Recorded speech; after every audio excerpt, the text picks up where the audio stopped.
अस्सलाम वालेकुम व्यूअर्स, कैसे हैं आप? उम्मीद है सब खैरियत से होंगे। मैं मोहम्मद अली वारिस आज के इस व्लॉग में आप लोगों के साथ कोशिश ये करूंगा कि जिस तरह अभी नया माली साल का जो बजट है वो पेश होने जा रहा है, आने वाले दिनों में उसके हवाले से FBR पे क्या वो चेंजिंग्स आ रही हैं या एक्सपेक्टेड चेंजेस क्या हो सकती हैं या उनका क्या इम्पैक्ट हो सकता है, थोड़ा सा इस चीज़ को हम देखेंगे। और साथ में DHA मुल्तान ने अभी पिछले दिनों किस सेक्टर को पोजेशन अनाउंस किया है या पोजेशन के साथ साथ DHA मुल्तान आने वाले दिनों के लिए कौन सी पॉलिसी लेके आ रहा है, क्या मार्केट बेहतरी की तरफ जाएगी या नहीं जाएगी, थोड़ा सा इन चीज़ों का हम बगौर जायज़ा लेते हैं। तो नाकिस सी मेरी ऑब्जर्वेशन है वो मैं आप लोगों के साथ शेयर करता हूँ। तो सबसे पहले हम FBR की तरफ जाते हैं।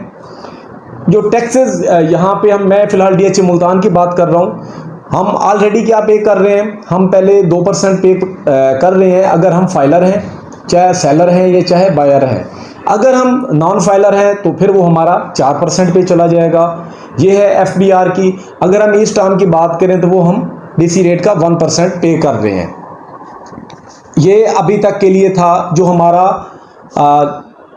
22-23 का बजट था, उसके मुताबिक जो चीज़ें थी, जो टर्म्स एंड कंडीशन थी, वो हम इसके मुताबिक अभी रिसेंटली जो हमारी प्रैक्टिस थी वो ये चल रही थी।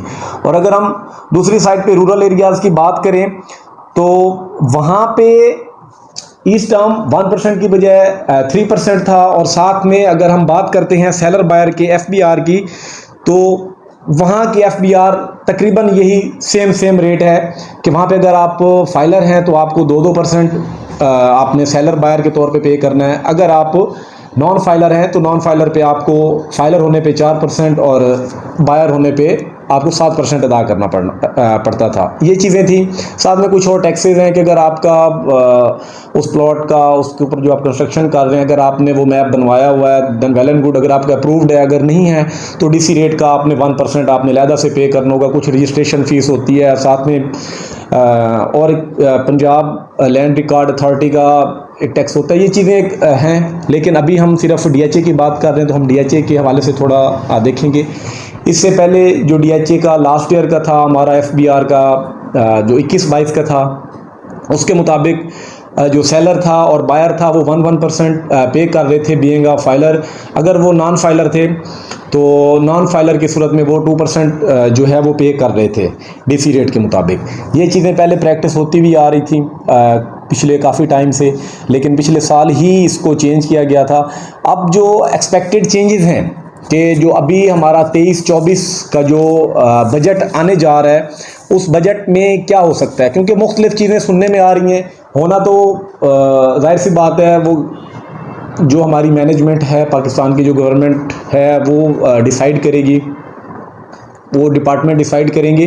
तो हम उससे पहले कुछ चीज़ें हैं जो हम अपने तय वो सोच सकते हैं, जो हमारी हम सोशल मीडिया देख रहे होते हैं, न्यूज़ चैनल्स भी देख रहे होते हैं, जो हम सुन रहे होते हैं, उसके मुताबिक 2-3 चीज़ें देखने को मिली। एक ये था कि जिसमें ओवरसीज़ को काफ़ी रिलीफ दिया जाएगा इस बजट के मुताबिक। अब वो क्या रिलीफ हो सकता है, थोड़ा वो एक अलहदा मामला है। लेकिन उससे पहले अगर हम देखते हैं DHA मुल्तान के हवाले से कि ओवरसीज़ के साथ कैसे पेश आया जा रहा है। यहाँ पे अगर आप ओवरसीज़ हैं, नाइकोप है आपका बना हुआ और आप फाइलर नहीं थे, आपके पास नाइकोप था तो आप फाइलर कंसिडर हो रहे थे, आप पे नॉन फाइलर चार्ज नहीं किया जा रहा था, आपको एक फाइलर की ही हैसियत दी जा रही थी। यह सूरत हाल थी। साथ में DHA ने ओवरसीज़ के लिए नादरा के साथ लिंक्ड ऑनलाइन एक एप्लीकेशन भी वो दी है कि आप बाहर बैठकर अपना पावर ऑफ अटॉर्नी आप दे सकते हैं। अगर आप बाहर बैठे हुए हैं और सोच रहे हैं कि पाकिस्तान आप नहीं आ सकते अभी किसी भी मामले की वजह से, आपका वहाँ बिजनेस या जो भी एक मामलात हैं, तो वहाँ से बैठे हुए आप पावर ऑफ अटॉर्नी दे सकते हैं। उसका एक प्रोसीजर जो नया एडवांस मुतारिफ़ करवाया था पिछले दिनों DHA ने, तो अच्छे इनिशिएटिव DHA ले रहा है। उससे पहले अगर हम देखें तो DHA मुल्तान ने जो हमारी मैनेजमेंट है, हायर मैनेजमेंट है, प्रोजेक्ट डायरेक्टर जनाब ब्रिगेडियर शुएब अनवर कियानी साहब, वो उससे पहले एक ओवरसीज़ ब्लॉक के हवाले से भी वो कर चुके हैं अनाउंसमेंट के जी ओवरसीज़ ब्लॉक DHA में दिया जाएगा। कब दिया जाएगा इस हवाले से तो अभी आपको कोई अथेंटिक ख़बर नहीं है जो मैं आपको दूं कि जी रवां माह में होने वाला है। तो ये इन फ्यूचर मतलब प्लानिंग में है कि ऐसा हो सकता है और ये दिया जाएगा। ये चीज़ें अभी तक के लिए जो प्रैक्टिस हो रही थी, ये तो थी वो चीज़ें। अब आगे ओवरसीज़ को डीएचए क्या रिलीफ देने जा रहा है। देखिए पहले नायकोप का था कि आप नॉन फाइलर से फाइलर बन गए, आपका वो थोड़ा सा आपको एक एडवांटेज दिया गया, साथ में ऑनलाइन आपको पावर ऑफ अटॉर्नी का सीन दे दिया गया, साथ में अगर आप बाहर बैठे हैं और आप बाइंग करना चाह रहे हैं तो आप यहाँ किसी अपने नुमाइंदे को अथॉरिटी दे सकते हैं। उस अथॉरिटी की मद में आपकी जगह पे आपका वो नुमाइंदा प्लॉट परचेज भी कर सकता था। मतलब आप बाहर बैठे हैं तो इसमें कोई हर्डल नहीं थी। डीएचए ने आपको फैसिलिटेट किया है कि आप बाहर बैठकर भी डीएचए मुल्तान से रिलेटेड अगर आप कोई ट्रांजैक्शन करना चाहते हैं, चाहे आप सेल करना चाह रहे हैं, चाहे आप बाय करना चाह रहे हैं, तो वो आप कर सकते थे।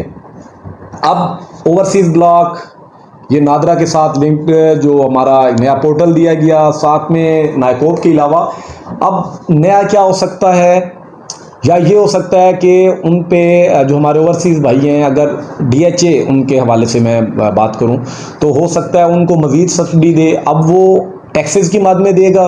टैक्सेस की मद में वो कैसे दे सकता है कि वो ओवरऑल जो हम अभी टैक्स पे कर रहे हैं 2%, हो सकता है यहाँ पाकिस्तान के जो लोग हैं उनके लिए बढ़ा दिया जाए, ओवरसीज़ के लिए उसी को वहीं रखा जाए, या 2% से और पीछे लेके आया जाए। तो यहाँ पे यही कुछ चेंजिंग्स हो सकती हैं जिस बेस पे ओवरसीज़ को थोड़ा रिलीफ दिया जा सकता है, क्योंकि इसके अलावा और कोई चीज़ तो मेरे जहन में नहीं आ रही कि डीएचए किस तरीके से फैसिलिटेट करेगा या गवर्नमेंट कैसे फैसिलिटेट करेगी, क्योंकि गवर्नमेंट की जो पॉलिसी होती है उसके हवाले से तो अभी मैं आपको मतलब कुछ नहीं कह सकता कि वो क्या करने जा रही है। तो वो भी देखते हैं, हो सकता है वो भी कुछ इसी पैटर्न पे काम करे कि ओवरऑल वो बढ़ा दें जो टैक्सेस हैं, और शायद जो ओवरसीज़ हैं उनके लिए वही टैक्सेस रखे जाएं या उनके लिए थोड़ी शरह को कम कर दिया जाए। अब ये एक जो चेंज है जो आने जा रही है, इसको देखते हैं कि इसका मार्केट पे क्या इम्पैक्ट पड़ता है या ओवरऑल क्या इम्पैक्ट पड़ता है इस बजट का। तो एक चीज़ है कि आपका डीसी रेट डेफिनेटली हर साल बढ़ता है। अब डीसी रेट बढ़ेगा तो जाहिर सी बात है आपने उस डीसी रेट पे ही आपने एफबीआर पे करनी होती है, और उसी डीसी रेट पे ही आपने 1% ईच टर्म आपने पे करना होता है। अब डीसी रेट बढ़ेगा तो डेफिनेटली आपको यहाँ पे थोड़ा सा वो इजाफी चार्ज किया जाएगा। अब अगर परसेंटेज वही रहती है तो मिनिमल से चेंज आएगा, अगर परसेंटेज भी बढ़ा दी जाती है देन एक मेजर चेंज हमें देखने को मिल सकती है, और उसमें शायद आपको पर ट्रांजैक्शन 1 लाख 2 लाख या मे बी 1.5 या 2 लाख तक का मैक्सिमम शायद जो है वो आपको अमाउंट अपनी वो एक्सपेंसेस में मज़ीद बढ़ानी पड़े, ये हो सकता है। अगर ये होता है तो जाहिर सी बात है कि प्रॉपर्टी की अगर हम बात करते हैं कि आने वाले दिनों में जिन्होंने बाइंग करनी है, तो ये चीज़ें हैं, कुछ ऐसे फैक्टर्स होते हैं कि आप ये सोच रहे होते हैं कि जी अगर टैक्सेस बढ़ गए हैं तो साथ में उसके पैरेलल जो दूसरी चीज़ें चल रही होती हैं, लाइक आपको कॉस्ट ऑफ लैंड इस टाइम बड़ी कम पड़ रही है, आपने कॉस्ट ऑफ लैंड तो कम ही अदा करनी है। और अगर हम पास्ट में चले जाते हैं जहाँ पे 1% था लेकिन आपको कॉस्ट ऑफ लैंड ज़्यादा अदा करनी पड़ रही थी, तो मेरे ख्याल से डीएचए मुल्तान के हवाले से अगर हम बात करें तो कोई इतना बड़ा इम्पैक्ट इस चीज़ का देखने को नहीं मिलेगा कि आप ये कहें कि इसकी वजह से डिक्लाइन आएगा या आप बाइंग बंद कर दें, सेलिंग बंद कर दें। तो ऐसा कुछ भी नहीं होगा, और मेरे ख्याल से ऐसा होना भी नहीं चाहिए, क्योंकि आपने डीसी रेट पे देना है, और डीसी रेट तो आपको पता है वो चल रहा है, वो चीज़ें एनुअली वो बढ़नी है, हर सूरत बढ़नी है, कोई ये बड़ी बात नहीं है। जाहिर सी बात है जिस तरह आप अपनी कोई प्रॉपर्टी रेंट आउट करके बैठे हैं तो एनुअली जिस तरह आप उसका 10% बढ़ा रहे होते हैं, 20% बढ़ा रहे होते हैं, या 15, जो भी एक रेशो है, चीज़ें बढ़ तो रही होती हैं। तो ये चीज़ें कल को बढ़नी है, कम नहीं होनी। और जो रेट आज इस वक्त डीएचए मुल्तान ऑफ़र कर रहा है, आने वाले वक्तों में जाहिर सी बात है ये रेट और ऊपर जाना है, तो फिर वो चीज़ें सारी जो है ना वो एडजस्ट हो जाती हैं, कोई इतना बड़ा ये मेजर इशू नहीं है। तो मैं अपने उन दोस्तों से भी मुखातिब हूँ जो रियल्टर्स हैं, जो हो सकता है अपने क्लाइंट्स के माइंड में ये चीज़ डाल रहे हो कि जी आगे आने वाले दिनों में बहुत पैनिक सिचुएशन होने वाली है, या उनको वो पैनिक कर दें, तो उनको पैनिक ना करें। जो चीज़ें आ रही हैं कोई इसका उनके लिए कोई इतना बड़ा नुकसान नहीं है, इस चीज़ को आप जहन में रखें। और ये सिर्फ एक डीएचए के साथ नहीं, ओवरऑल पाकिस्तान रियल एस्टेट के अंदर ही ये इम्प्लीमेंट होंगी चीज़ें। तो इसमें आप ये नहीं कह सकते कि यहाँ पे ज़्यादा हो रहा है। अगर हम यहाँ की बात करते हैं डीएचए मुल्तान की, तो डीएचए मुल्तान ओवरऑल जितने भी DHAs हैं हमारे पाकिस्तान के, उन सब के अंदर आपको बड़ी अफोर्डेबल चीज़ें प्रोवाइड कर रहा है, चाहे वो कीमतें हों, चाहे वो डेवलपमेंट चार्जेस हों, चाहे ओवरऑल टैक्सेस हों, चाहे वो ट्रांसफ़र चार्जेस हों, चाहे वो एक स्ट्रक्चर हो या जो प्लानिंग है DHA मुल्तान की, ये प्लानिंग आपको, ये सारी चीज़ें, ये कंप्लीट पैकेज आपको कहीं भी नहीं मिलेगा। DHA मुल्तान मैं पहले भी कह चुका हूँ, ये एक ऐसा पैकेज है जो आने वाले 50 साल 70 साल आपका कहीं जाने वाला नहीं है। ये लॉन्ग टर्म की प्लानिंग है। जो चीज़ें यहाँ पे हमें देखने को मिल रही हैं, अगर आप मैप की स्टडी करते हैं तो अभी भी इसमें चीज़ें मज़ीद नए से नई लाई जा रही हैं, क्योंकि अभी काफ़ी सारे आपने मैप के अंदर ऐसे स्पॉट देखे होंगे जहाँ पे DHA ने रिजर्व एरियाज रखे हुए हैं। अब वो रिजर्व एरियाज क्यों रखे हुए हैं? इसीलिए रखे हुए हैं कि with the passage of time जो नीड हो उस एरिया की, या कोई नया प्रोजेक्ट ऐसा जो चीज़ें नई लॉन्च करनी चाहिए वो लॉन्च करेगा। ये इसीलिए रिजर्व एरियाज रखे हुए हैं। अक्सर लोग क्वेश्चन करते हैं कि DHA ने रिजर्व क्यों रखे हुए हैं, वो यही वजह है। ये चीज़ें हो गई। अब आ जाते हैं कि किस सेक्टर को DHA ने पोजेशन दी है। 31 मई को DHA पोजेशन दे चुका है 8 मरला को। 8 मरला सेक्टर्स के जो लोग थे, ऑनर्स थे, उनके लिए खुशाइन चीज़ है, जो लोग घर बनाना चाहते थे कि आप अपना घर बनाएं 1 साल 12 माह के अंदर, तो आपको 100% डेवलपमेंट चार्जेस का वेवर मिलेगा। साथ में वो कुछ लिमिटेड प्लॉट्स हैं, अगर वो उन पे घर बनाते हैं, मतलब लिमिटेड कुछ नंबर ऑफ हाउसेज होंगे जिनको यूटिलिटी जो चार्जेस हैं उनका भी वेवर दिया जाएगा। तो ये एक बड़ी अट्रैक्टिव चीज़ है, अट्रैक्शन है। आपने घर बनाना है, खा आप आज बनाएं, खा आप 4 दिन बाद बनाएं, तो उसमें अगर आप आज बना लेते हैं तो आप इस अपॉर्चुनिटी को अवेल कर सकते हैं। और ये लॉन्ग टर्म चलने वाली एक अच्छी अपॉर्चुनिटी है और इसको लेना चाहिए, क्योंकि 11 लाख का आपको सीधा डेवलपमेंट चार्जेस की मद में बच रहा है, और साथ में आपने जो यूटिलिटी चार्जेस अदा करने हैं वो अलहदा से। और तीसरा, अगर आप इस चीज़ का देखें कि इस अट्रैक्शन के साथ साथ अगर आप साल 2 साल बाद बनाएंगे घर, एक तो आपको वो डेवलपमेंट चार्जेस का वेवर नहीं मिलेगा, साथ में कॉस्ट ऑफ लैंड तो आपने चलो अदा जो कर ली सो कर ली, लेकिन साथ में जो मटेरियल की कॉस्ट है वो डे बाय डे इंक्रीज ही होगी, वो नीचे आने वाली नहीं है। तो लमसम अगर हम बात कहें तो एक कंप्लीट पैकेज DHA आपको दे रहा है, एक अच्छी फैसिलिटी आपको दे रहा है, एक अच्छी अपॉर्चुनिटी दे रहा है। इस अपॉर्चुनिटी को आपको अवेल करना चाहिए, आपको लेट नहीं होना चाहिए। साथ में अगर हम दूसरी तरफ जाएं कि DHA ने डेवलपमेंट कैलेंडर में क्या तब्दीलियां की या क्या चीज़ें होने जा रही हैं, वो उस पर मैं आपके साथ एक कंप्लीट एक वीडियो शेयर कर चुका हूँ, डिटेल वीडियो वो आप लोगों के साथ शेयर की हुई है। वो आप सेकंड लास्ट वीडियो या लास्ट वीडियो आप मेरी वो देख सकते हैं, उसमें आपको कंप्लीट जो डिटेल है वो देखने को मिल जाएगी। अब तीसरा, अगर हम देखें आने वाले दिनों में क्या मार्केट बेहतर होने जा रही है या नहीं। अभी जिस दिन DHA मुल्तान ने पोजेशन अनाउंस किया है 8 मरला सेक्टर V को DHA मुल्तान को, तो उसी दिन साथ में हमारे प्रोजेक्ट डायरेक्टर जो तकरीर कर रहे थे, उस दौरान उन्होंने कहा कि आने वाले 2 से 3 माह बड़े क्रूशल होने वाले हैं। इन 2-3 माह के बाद आपको चीज़ें बहुत बेहतर होती हुई दिखेंगी। अब वो क्या सरप्राइज़ लेके आ रहे हैं, चीज़ों को कैसे मैनेज कर रहे हैं, जाहिर सी बात है इस पे आपको, मुझे, हम सबको सोचना चाहिए। मैं सोचूंगा, फिर मैं चीज़ें अपने जो क्लूज़ हैं उनको देखूंगा, उस पर वर्क करूंगा, देन आप लोगों के साथ में वो भी शेयर करूंगा कि ऐसा आने वाले दिनों में क्या हो सकता है। जाहिर सी बात है चीज़ें जो डिक्लाइन की तरफ जानी थी वो काफ़ी हद तक जा चुकी हैं। अब मेरे ख्याल से इसके बाद और डिक्लाइन क्या देखेंगे, क्या आपको प्लॉट अब मुफ्त, तो जाहिर सी बात है ना आप बेचने से रहे ना आपको मुफ्त में प्लॉट मिलेगा। जाहिर सी बात है चीज़ें वक्त के साथ साथ, ये वैसे मजाक में कही है बात, होप सो कि आप इस चीज़ को माइंड नहीं करेंगे। मतलब और कितना डिक्लाइन आपको चाहिए, इससे ज़्यादा डिक्लाइन नहीं हो सकता, इससे ज़्यादा डिक्लाइन आप नहीं फेस कर सकते। क्योंकि अगर आप ओवरऑल DHA मुल्तान के इर्द गिर्द या मुल्तान के अगर हम देखें जितनी भी कॉलोनीज़ हैं, तो उनका रेट DHA मुल्तान से कहीं बेहतर है। DHA मुल्तान का रेट उनसे नीचे है। तो ये क्यों है?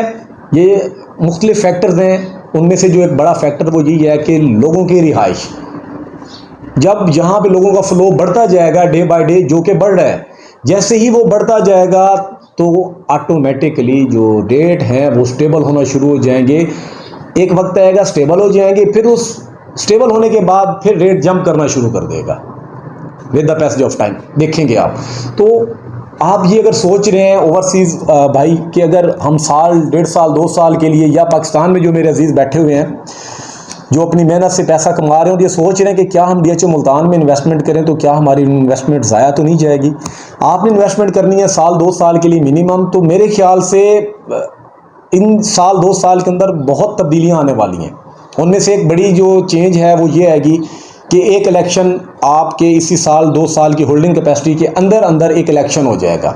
उस इलेक्शन के बाद काफ़ी सारी चीज़ें आपको चेंज होती हुई दिखेंगी और उससे पहले 2 बजट आ चुके होंगे। एक बजट जो अभी पेश होने वाला है और एक बजट नेक्स्ट ईयर जब आएगा, तो जाहिर सी बात है इसका क्या इम्पैक्ट होगा। साथ में आप एक तीसरा इंडिकेटर लें कि अब डीएचए ने पोजेशंस देना शुरू की हुई हैं जिस रेशो से, और जिस तेज़ी से डेवलपमेंट दे रहा है, लोग यहाँ पे रहना शुरू हो चुके हैं, लोगों ने घर बना लिए और वो रह रहे हैं। इवन के अब तो रिक्वायरमेंट ये भी आ रही है कि रेंट पे वहाँ पे लोगों को घर चाहिए, तो लोग वहाँ पे आ रहे हैं। तो 2 साल के अंदर यहाँ पे लोगों का कितना फ्लो बढ़ चुका होगा और उस फ्लो की वजह से कमर्शियल एक्टिविटीज़ भी कितनी स्टार्ट हो चुकी होंगी और रेट कहाँ पे जा चुका होगा, ये फिर आपको वक्त ही बताएगा। ये चीज़ें आपके सामने होंगी, ये आप खुद माशाल्लाह चीज़ों को मेरे से बेहतर समझते हैं। तो मज़ीद चीज़ें आप लोगों के साथ इन फ्यूचर और भी डिस्कस करेंगे। अभी आने वाले दिनों में जो मेजर एक्टिविटीज़ में से जिस पे मेरी नज़र ज़्यादा वो फोकस्ड है वो ये है कि एक तो ground breaking Multan public school road की जो होने जा रही है वो हो जाए, तो उससे भी काफ़ी एक पॉजिटिव इम्पैक्ट पड़ेगा। साथ में हमारा 3rd बैलेट होने जा रहा है। तो ये 2-3 चीज़ें हैं जिसका पर्सनली मुझे बड़ा बेसब्री से इंतज़ार है कि क्या होता है। तो इंशाल्लाह मज़ीद आप लोगों के साथ और भी डिस्कशन करता रहूँगा ऐसी चीज़ों की। अगर आपको कोई चीज़ पूछना होती है तो वह मेरे नंबर पे 0312678282 पे मुझे मैसेज छोड़ सकते हैं, मैं उसका रिप्लाई कर दूंगा। बाज़ औक़ात ये होता है कि किसी मसरूफ़ियत की वजह से मैं कॉल नहीं ले पाता, तो मेरी फिर कोशिश ये होती है कि या आपको व्हाट्सएप पे दोबारा अप्रोच कर लूँ, वॉइस नोट छोड़ दूँ, या आपको कॉल बैक कर लूँ। तो ये चीज़ें खैर चलती रहेंगी। इंशाल्लाह नेक्स्ट वीडियो में मिलते हैं, तब तक के लिए इजाज़त दीजिए। अल्लाह हाफिज़।